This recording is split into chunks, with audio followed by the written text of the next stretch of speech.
right now at this very second as you stand in your garden admiring the lush, vibrant green canopy of your June tomato plants, you are likely sealing their fate.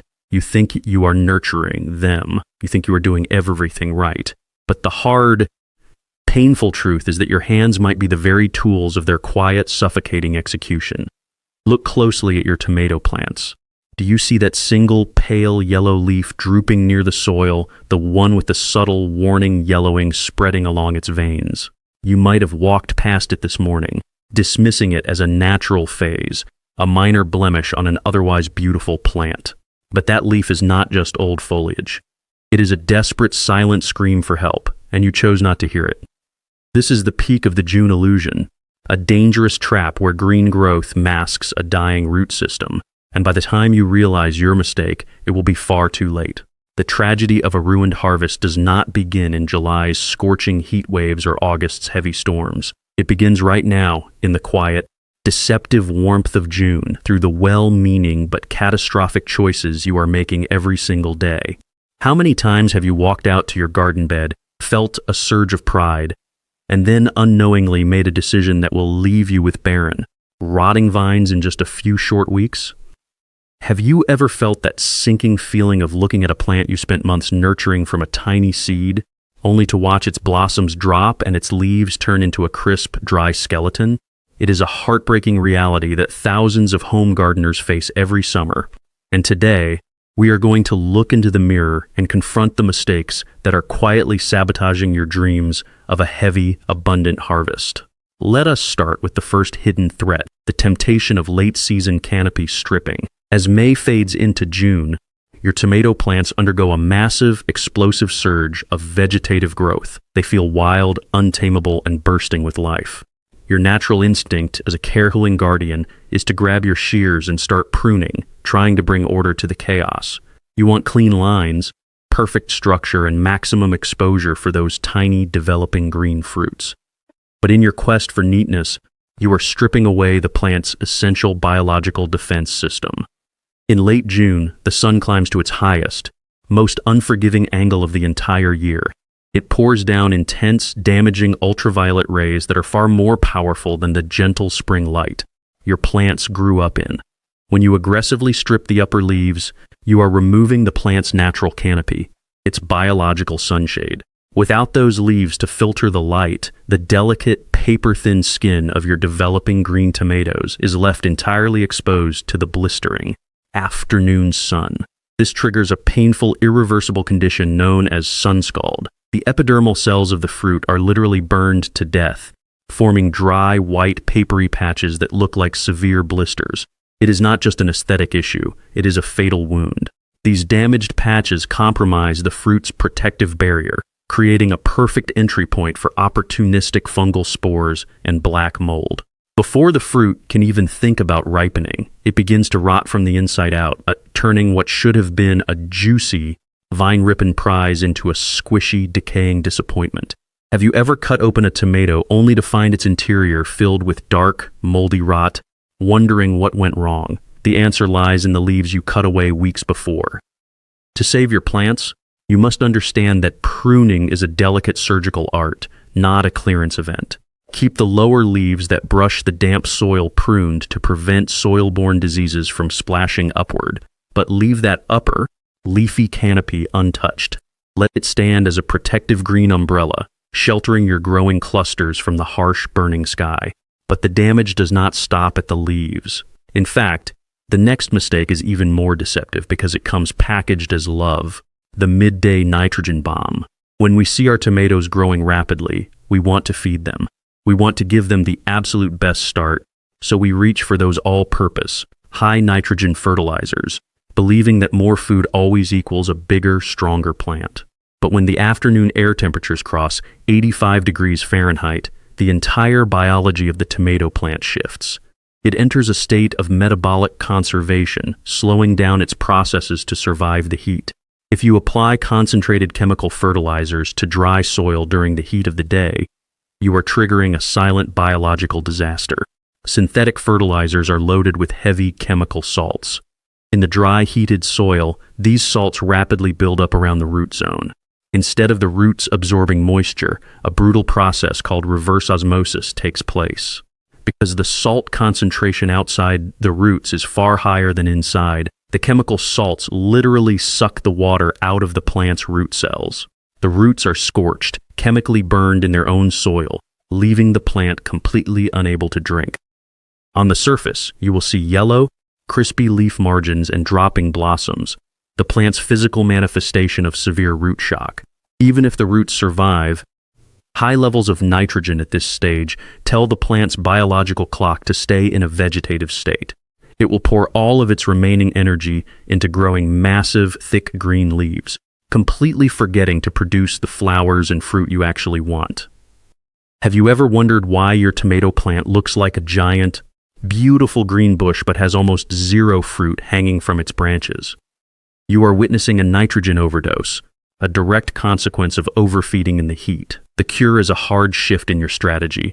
Ease off the high nitrogen bags. Switch to a gentle, organic fertilizer high in phosphorus and potassium, such as bone meal or a diluted comfrey tea, and apply it only in the cool, quiet hours of the early morning when the soil is already damp. If you are for this epic journey and want to stop making the well-meaning mistakes that are holding your garden back, drop a comment telling me where in the world you are watching from. Hit the like button, subscribe to the channel, and turn on notifications so you never miss more of our upcoming videos. We now descend into the darkest, most unforgiving territory of summer gardening. Mistake number 3. This is the silent root killer, the mistake that sits at the absolute center of today's warning because it is the most common, the most misunderstood, and the most lethal. While you stand above the soil, obsessing over the color of the leaves and the height of the branches, a quiet catastrophe is unfolding beneath your feet. Most home gardeners check the daily weather forecast, see a hot afternoon reaching 90 degrees, and immediately worry about shading their plants from the air. But they completely ignore the silent baking furnace of the bare soil.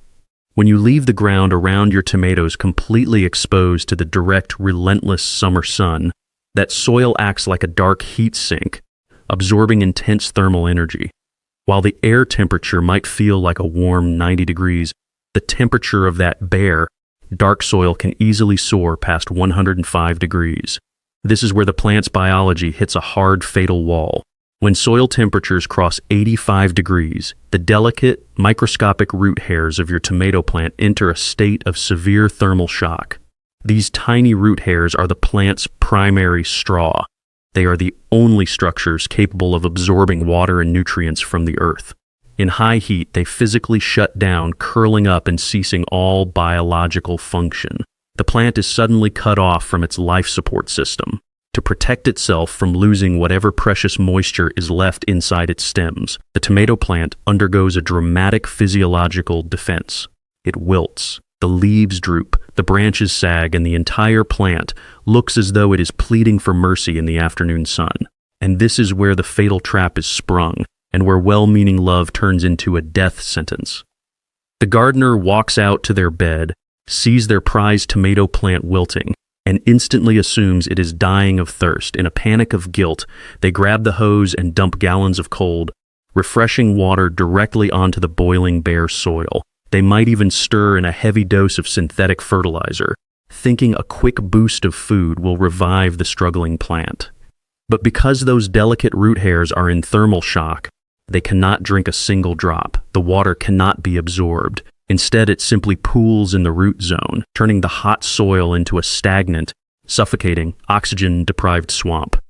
By flooding inactive roots, you create a perfect anaerobic environment. In this oxygen-free, waterlogged heat, a deadly fungal pathogen called Phytophthora wakes up. It attacks the defenseless, stressed roots, rotting them from the tips upward within 48 hours. By the time you notice the leaves turning yellow, then brown, and finally drying into a crispy, lifeless skeleton, the root system is already completely gone. You did not lose your plant to the heat. You drowned it in your own anxiety.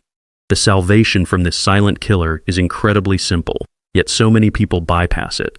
You must protect the soil temperature with a thick, insulating barrier. You must mulch like your harvest depends on it, because it absolutely does. Applying a 3 to 4 inch layer of clean straw, shredded leaves, or wood chips around the base of your plants acts as a powerful biological blanket. This simple layer keeps your soil temperatures up to 20 degrees cooler, locking in consistent moisture and allowing your root system to keep drinking smoothly, even in the middle of a brutal heat wave. Just remember to keep the mulch a few inches away from the green stem itself to prevent moisture from trapping against the bark and causing stem rot. With our soil protected, we must now address mistake number 2, letting the suckers run wild and turning your garden into a stagnant green jungle. In June, indeterminate tomato varieties grow at an exponential rate. In the joint where a side branch meets the main stem, tiny secondary shoots called suckers begin to emerge. If you do not prune these shoots, each one will eventually grow into a massive, independent main stem, complete with its own leaves, branches, and flowers. On the surface, a giant, incredibly bushy tomato plant looks magnificent. It feels productive, and you might feel a deep sense of pride looking at this massive wall of green in your backyard. But biologically, you are looking at a massive energy drain. Your tomato plant has a finite, limited amount of daily energy and soil nutrients. When you allow dozens of suckers to run wild, the plant's resources are spread incredibly thin. It is forced to channel all of its strength into maintaining a giant green empire of leaves, leaving almost nothing left for the actual development of heavy, high-quality fruit. You will end up with an enormous bush, but very few actual tomatoes to harvest. But the structural danger of this unmanaged jungle is even worse. When a plant becomes too dense, the lower leaves are completely cut off from sunlight, causing them to turn yellow, weaken, and die. Furthermore, a crowded, leafy canopy traps morning dew and humid air, completely blocking the wind from blowing through the branches. This creates a warm, stagnant, high-moisture microclimate inside the plant, which is the absolute perfect breeding ground for devastating fungal spores like early blight and Septoria leaf spot. Once these diseases take hold in a dense, unpruned garden, they spread from leaf to leaf, plant to plant, wiping out your entire crop in a matter of days. To prevent this, you must cultivate the discipline of selective pruning. Once a week, walk through your garden and gently pinch off any young suckers that are under 2 inches long. Focus your energy on keeping the lower third of the plant clean and open, creating a structure where you can literally see through the branches. This simple act improves airflow, maximizes sunlight penetration, and forces the plant to focus its biological energy exactly where you want it, on growing massive, sweet, high-yield tomatoes instead of a useless jungle of leaves. And now, we arrive at the absolute pinnacle of June tomato care, mistake number 1. It is a mistake so deeply ingrained in our daily routines that we rarely stop to question it. Take a look at the image we often see in gardening guides, or even the thumbnail of this very video image too. Do you see that prominent red arrow pointing directly to those yellowing, drooping lower leaves on the left? That is chlorosis, a warning sign that strikes absolute terror into the heart of any gardener.